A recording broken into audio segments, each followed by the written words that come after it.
want to talk a minute again about, I talked in one of my videos about hatred and how hatred is enculturated and how trying to convey how much of your intelligence you have to use to learn hatred. Okay, hatred is a learned phenomena. We don't know it when you come onto the planet, have no concept of hatred. And then I hear people say, oh, I hate you.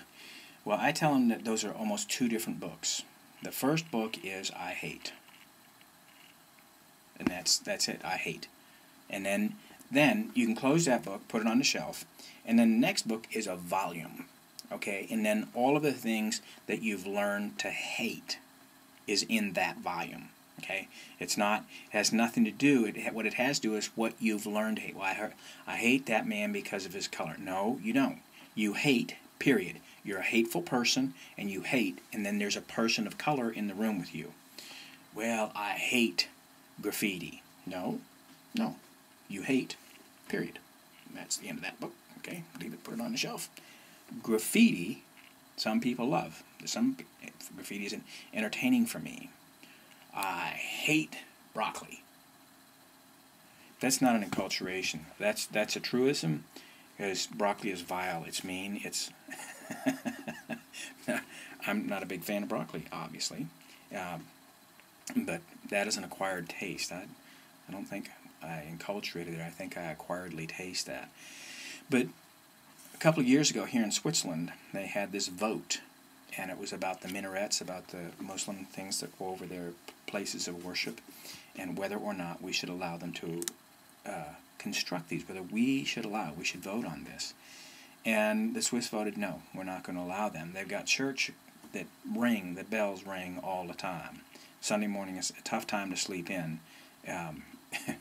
Some Jehovah's Witnesses came to my brother-in-law's house, and they said, do you want to join our church? And he said, no, my daughter prefers ours. She gets to sleep in on Sunday. And they left. But they've got these bells ringing all the time, and I call it, Christian enculturation or brainwashing. But they voted no on the minaret thing, which I don't care one way or another, whether there's another minaret or another church or whatever people want to do is fine with me. But I was teaching in England, and one of my clients came up to me and he said, what do you think about that minaret thing? I think it's a good thing. I said, my question is, who the hell goes around making this stuff up?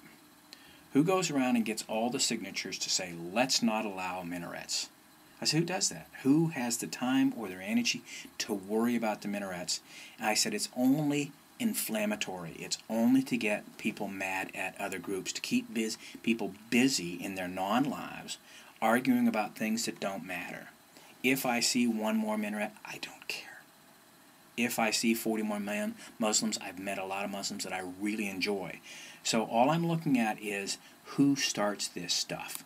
Who says, let's stop the minarets and let's just stir the shit up, because that's all it's doing. It has nothing to do with the minarets. It has to do just keep people busy and in conflict. Then they can control us.